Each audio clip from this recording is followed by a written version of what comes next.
Thank you so much, Ma'am Solamo, for that very generous introduction. Parang maikog ko sa imong introduction, Ma'am.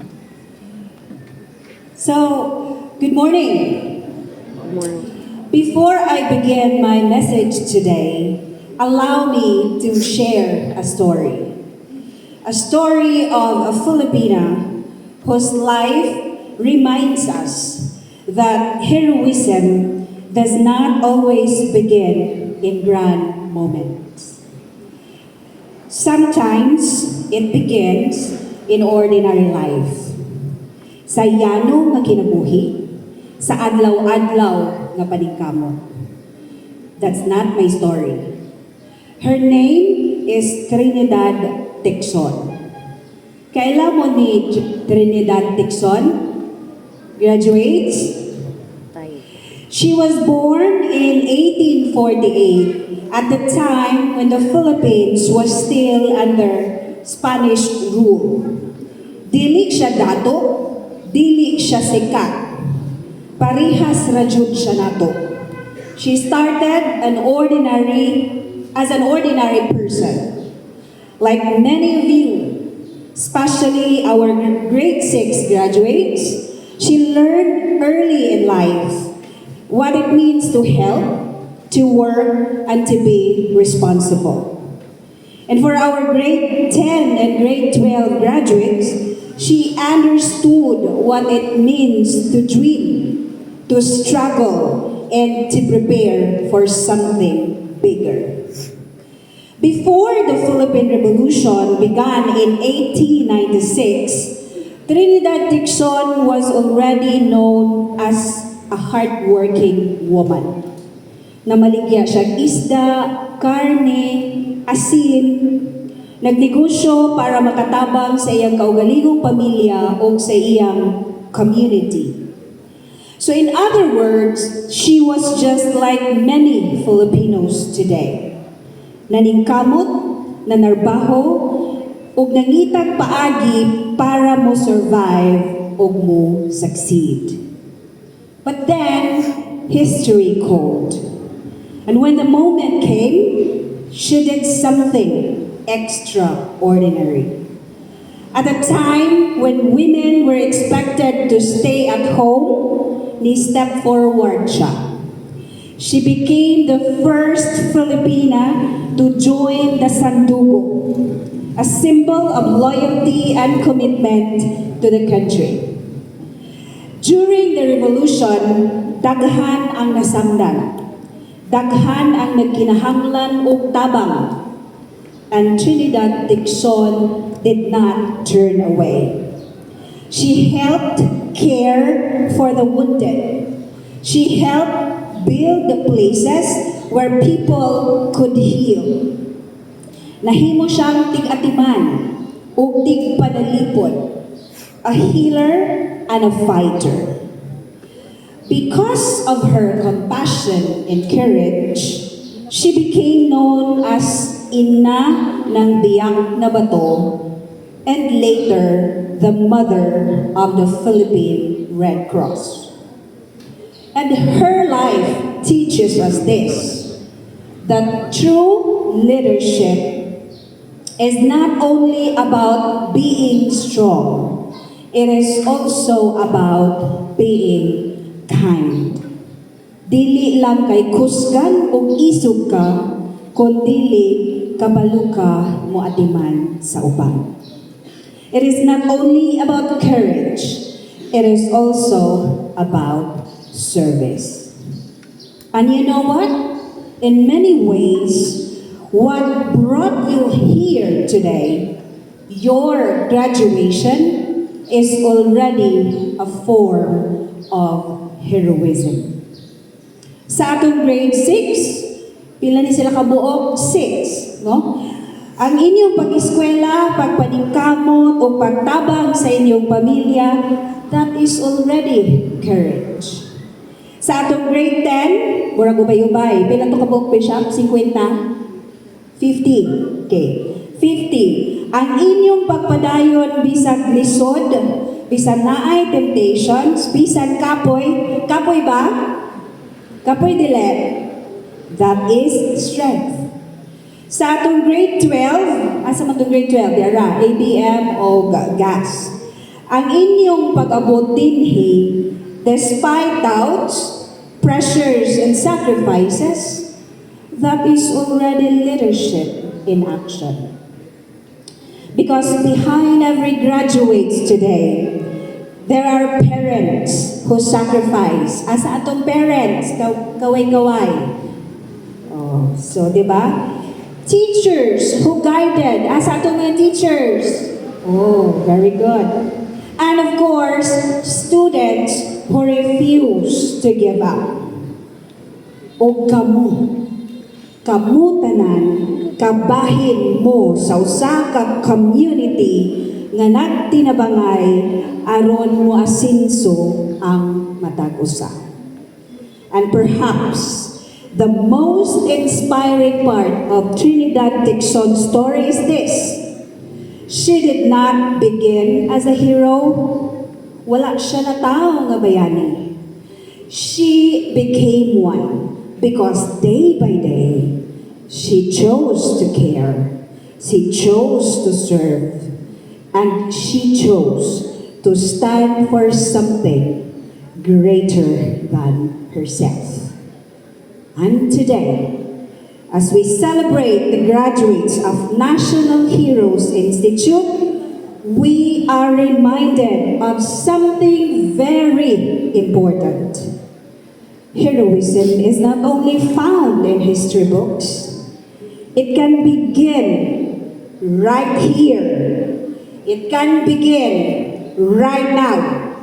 And it can begin with you. O basin pa di ay ang mga leader nga gikinahanglan sa atong nasod ugma damlag. Ania na dinhi kanato karon naglingkod sa atong atuban.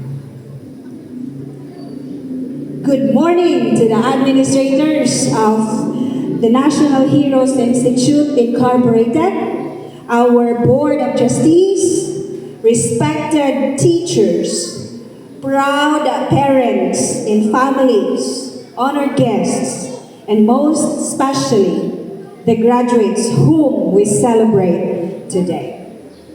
Again, maayong buntag.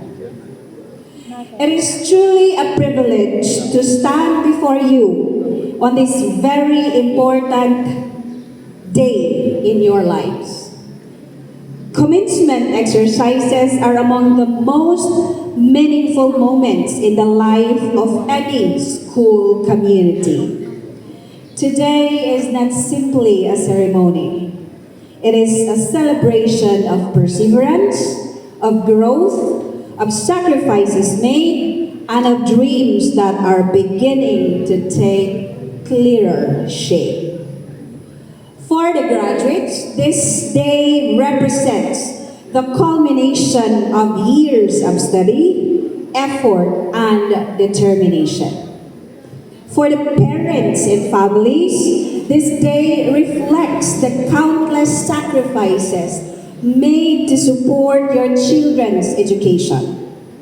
And for the teachers, this day affirms the impact of your dedication in shaping young minds and guiding them towards their future. Today, we celebrate students who are completing grade 6, grade 10, and grade 12.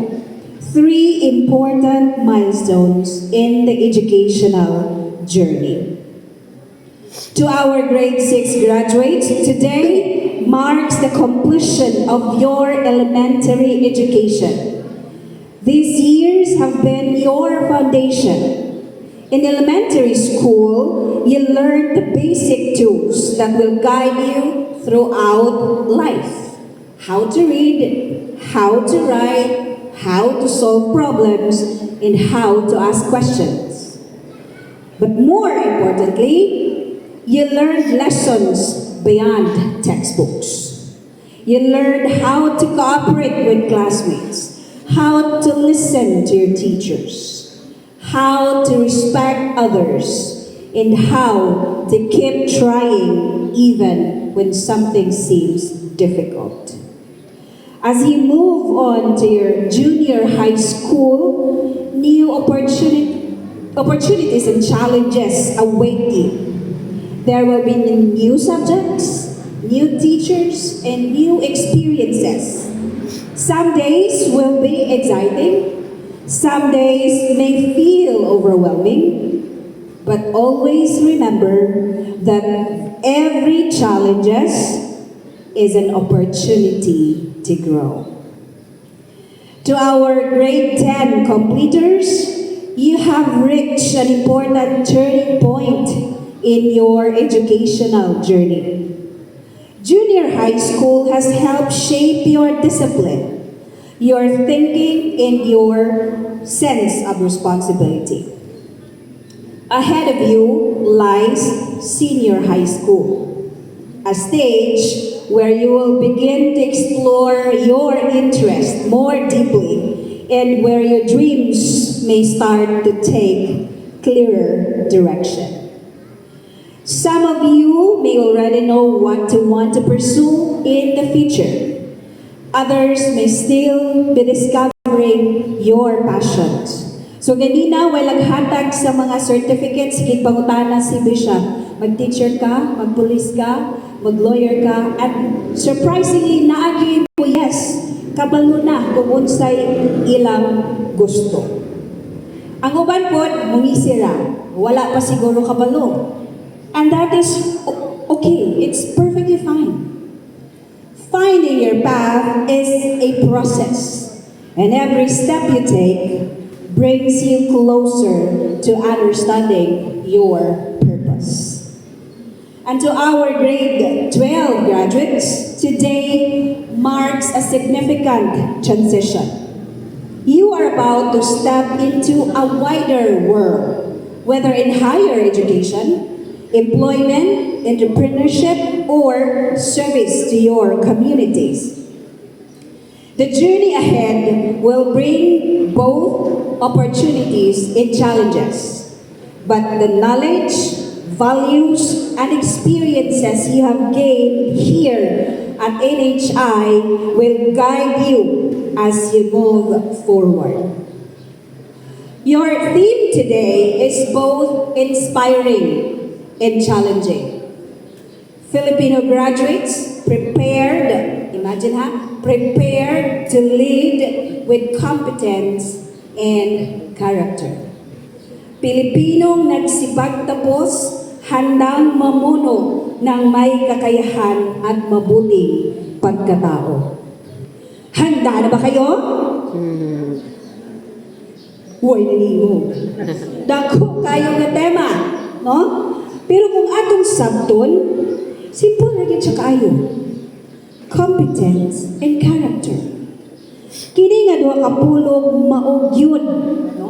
Ang kinatibuk-ang kasing-kasing sa tinuod nga education. Let us begin first with tagnaan, competence. When we say competence, we are talking about your knowledge, your skills, and your ability to do things well. Sayano pa, kabalo ka, o kahibalo ka mo gamit sa imong nahibaluan. And in today's world, a world that is constantly changing, competence is not optional. Importante jud kaadyo ni.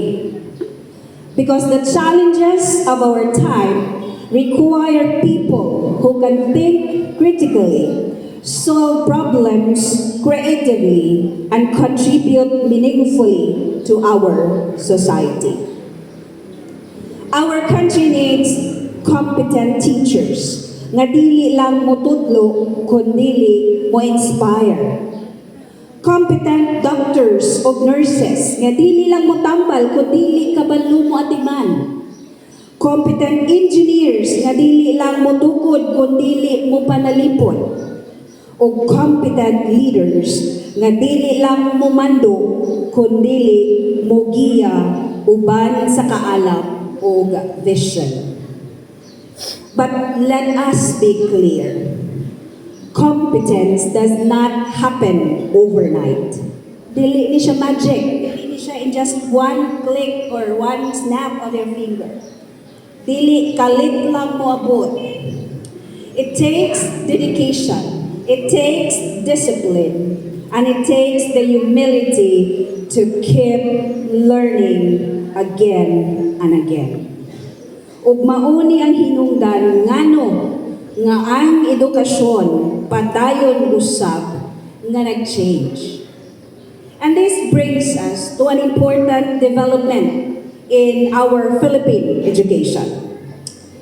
Beginning school year 2026-2027, the DepEd or Department of Education will fully implement the strengthened senior high school curriculum. Ganun importante man siya. Because educators realize something very real. Daghang estudyante ang na-overwhelm. Daghan kayong subjects, daghan kayong requirements. Nga usahay ang pagtuon na himo na lang compliance, dili na learning. So, the strengthened curriculum seeks to change that. Instead of spreading learning across too many subjects, the strengthened curriculum emphasizes deeper mastery of essential competencies. It focuses on mastery, skills like communication, critical thinking, problem solving, o mga practical life skills, mga butang nga inyong magamit sa tinuod nga kinabuhi. It also strengthens real-world readiness. Dili lang mo andam nga mo graduate, kundi andam mo pag-atubang sa kinabuhi. Whether you choose college, technical vocational path, entrepreneurship, or employment, the goal is simple. Nga dili lang mo pasar sa exam, kundi mo pasar sa kinabuhi. Now to our graduates, to our grade 10 completers, as you enter senior high school, kamo ang makasinati ani nga bagong sistema, no? Mas klaro ang direction, mas lawom nga pagkakon, and of course, you have to use that opportunity well. Sa atong grade 12 graduates, na-appeal pa mo sa atong ingog pioneering K-12. Sa inyong journey, I know dili sayon. Sayon ba? Dili? O, dili lagi. Wag ko ni aging senior high, kung ni aging siguro senior high, basi di po ko kapasar. Kamo ang naka-experience sa mga adjustments, no? Sa mga uncertainties, o sa mga pagbago. Bago pa lamang gani ang enhanced curriculum, nara po yung strengthened curriculum. So, asa mga dyan. But because of you, mas nindot ang sistema para sa musunod ninyo. Gani atong mga grade 10 there is gilid. You help shape the future of education. Sa atong grade 6, ganyan nang hinampiling dire, murag taas na siguro niya akong mensahe, this is your beginning.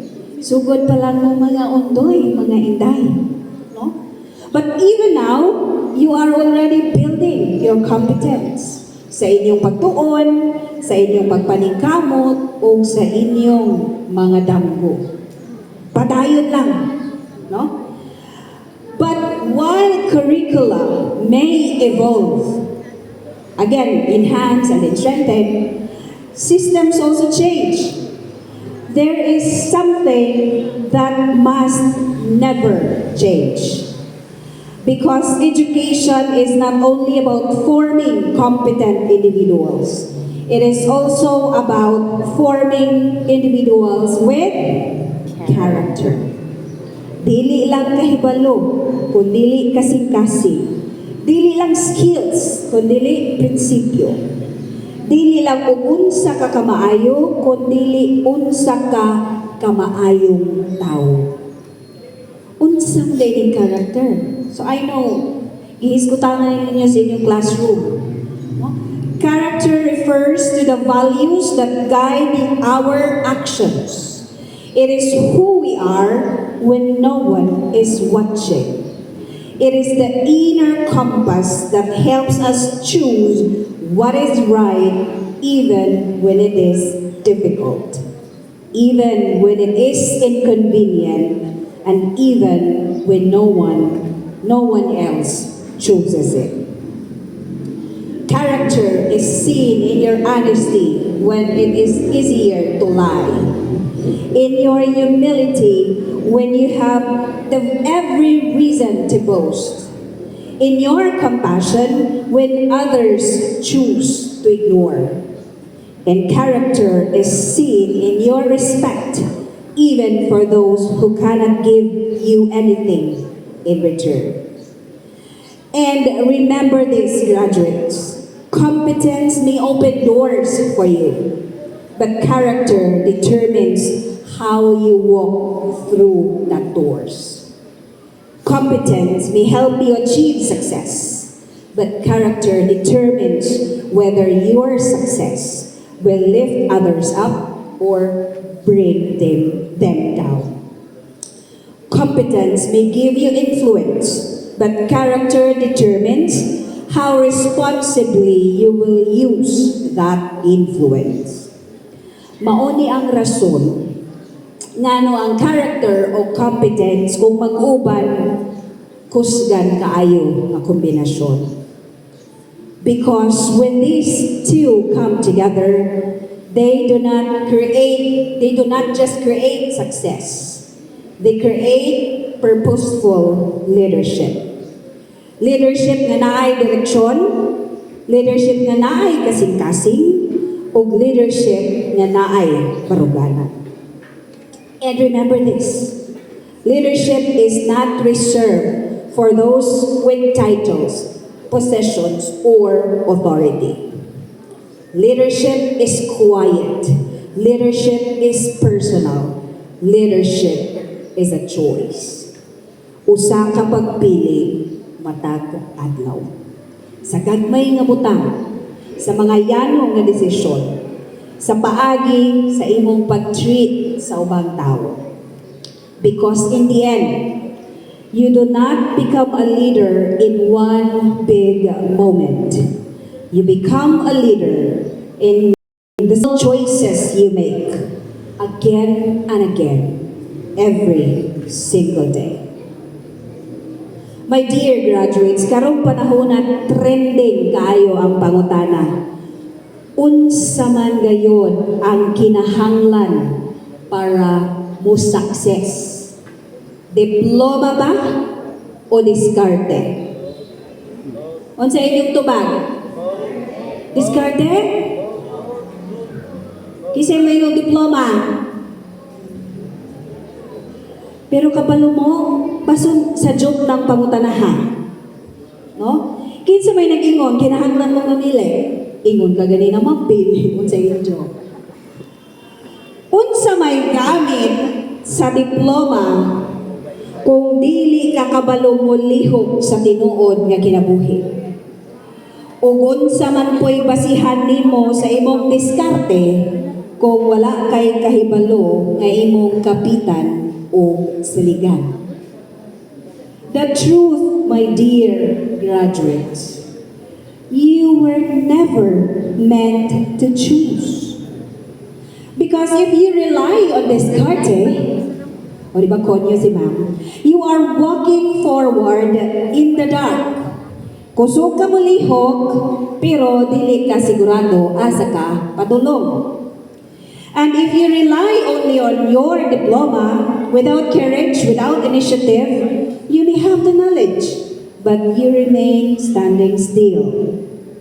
So I hope that when life asks you that question, you will answer with your life. I carry both. Now, look at the name of your school. Naman dire no? O, napo dire. National Heroes Institute Incorporated. Abay, subay, UCCP. Hunaan ninyo, isa to? For Christ and His Kingdom. Ang inyong, unsa na? Motto. Ganina nangutaan akong Ma'am Dobert na amoy tagline. Kaya kami sa CM na amoy tagline. O ngayon gani ang maestra CM, utubag ang estudyante soar high. O ngayon pag soar high ang maestra, ngayon po ang estudyante CM. Kamu Bishop na may tagline? Sunod pa? Naguna-una ba Bishop? Sige. NHI, National Heroes Institute.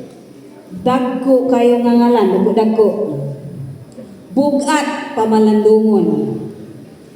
When we think of Filipino heroes, we think of greatness, right? We think of sacrifice. We think of history. But what truly made them heroes was not just how intelligent they were or how much they achieved. It was their courage to stand when others sat down. It was their conviction to speak when others stayed silent. It was their willingness to give themselves for something greater than who they are. And today, as you wear your togas, your cap, as you hold your diplomas, remember this. You do not need a battlefield to become a hero. Dili mo kinahanglan og dagkong stage. Dili kinahanglan nga naamoy dagkong titulo. Pero wa ko niingon nga dili mo mo strive ha. Because you become a hero in the way you treat people. In the way you choose what is right. In the way you rise again and again despite difficulties.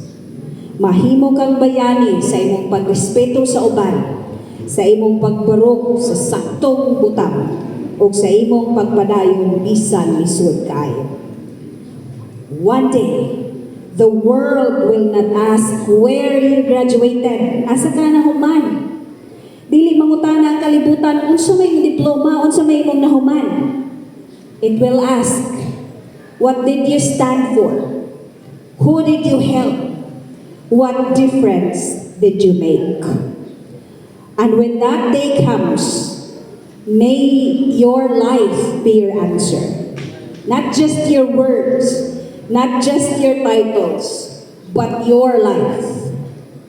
So go forward, graduates.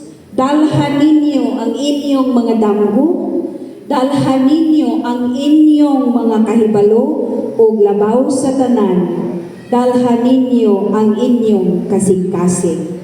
And in your own quite powerful ways, be the heroes this world is waiting for. Because again, you become a hero when you choose integrity over convenience, when you choose kindness over indifference, when you choose service over selfishness. Mga graduates, we are living in a VOCAD world. A world that is volatile, uncertain, complex, ambiguous, and disruptive. Usa ka kalibutan nga usahay lisod sabton, lisod tagnaon o lisod sa bayan. May bagong trending karon, ini kasunod unja na napay lain. Kinsa na may nakasuway ni race hawak ko ang beat. Nana ba? Murag maghawak ko ang beat na later. And yes, the Philippines today faces many challenges. Pero kabalo mo sa nindot ani? Every challenge carries an opportunity.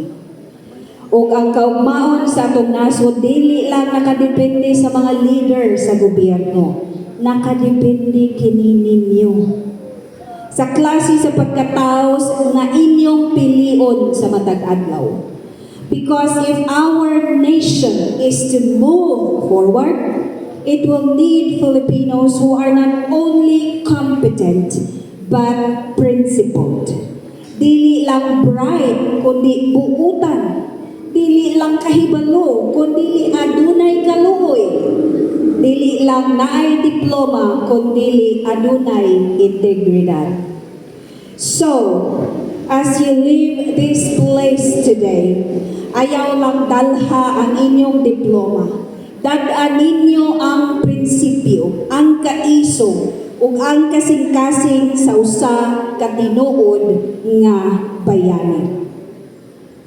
Allow me to leave you with 3 reflections as we move forward. First, never stop learning. Graduation is not the end of education. It is only the beginning, mao nang commencement. Padayon sa pagpangutana, padayon sa pagkat-on, padayon sa pagpangita sa kaalam, bisan pa sa kini makita. Stay curious, because the moment you stop learning, you stop growing.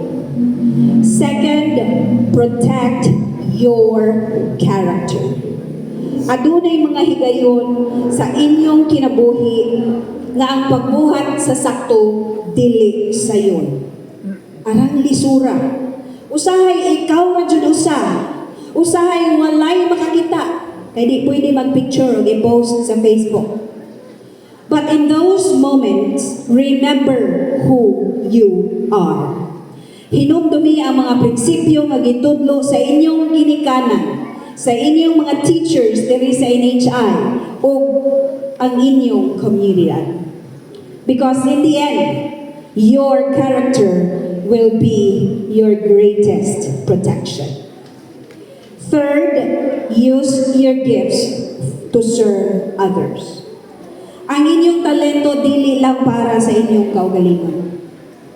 Gihatag na aron makatabang sa inyong pamilya, sa inyong community o sa atong nasod. Because true success is not measured by how much you gain, but by how much you give. Before I conclude, let us return to the story of Trinidad Dixon. She lived in a time of struggle. She could have chosen to remain silent. She could have chosen to stay safe, magsige ng pamaligyaw kasi bahala po. Pero wala. She chose to serve. She chose to stand with her people. She chose to care while courageously fighting for a better future. And her life reminds us of this truth. Leadership does not begin with titles. Leadership begins with a choice to care, a choice to serve, and a choice to do what is right. Graduates, the world you are entering today may be different from that the world of Trinidad Dixon once knew. But one thing has not changed. The world still needs people of competence and character. Ang atong community na ginahanglan gihapon og mga tawo nga moayo sa wound, sa saman, whether it's social, emotional, economic, and even environmental. Ang atong nasod na ginahanglan gihapon og mga tawo nga mobarog sa saktong mga butang.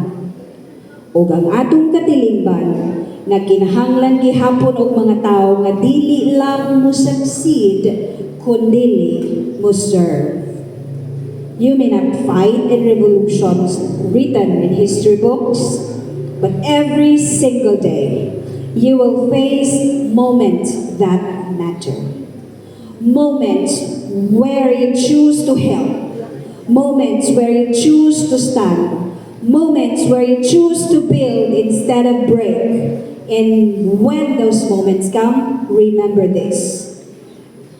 True leadership is not only about strength, it is about compassion. It is not only about achievement, it is also about service. And it is not only about competence, it must always be guided with character.